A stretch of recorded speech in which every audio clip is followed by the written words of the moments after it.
In this lecture, we'll be covering queues.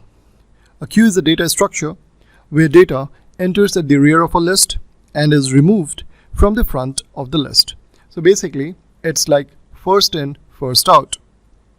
The two popular operations on a queue are enqueue and dequeue.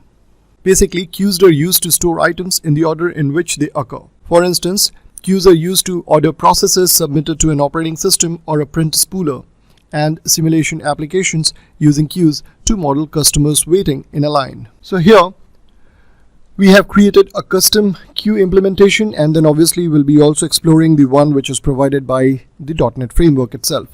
So here we have created a queue class, and if you take a look at it, the queue has got these functions: enqueue, dequeue, peek, clear queue, and count.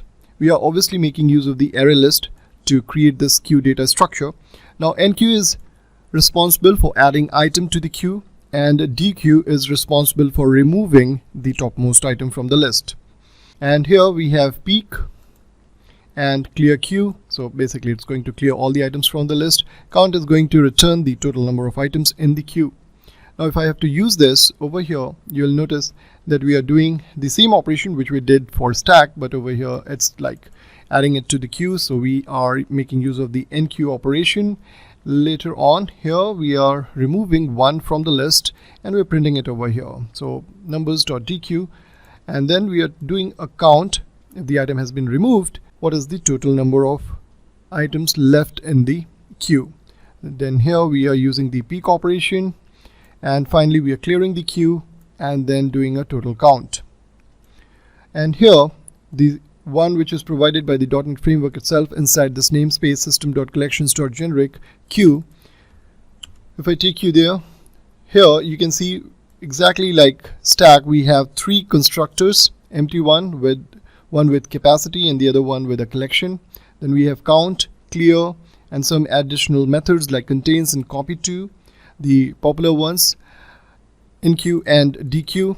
Get enumerator is there to loop through the items in the array so that you can make use of the for each kind of loop.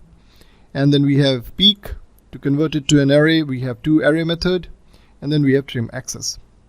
So that is what we have from the system.collections.generic namespace.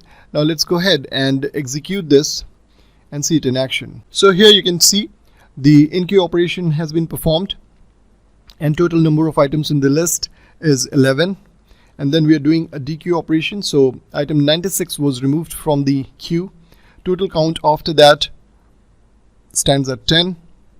Then we did a peek operation. So next item in the queue is 15. We are then clearing it out. So the total count becomes 0. And that's how easy it is to create a queue in C#.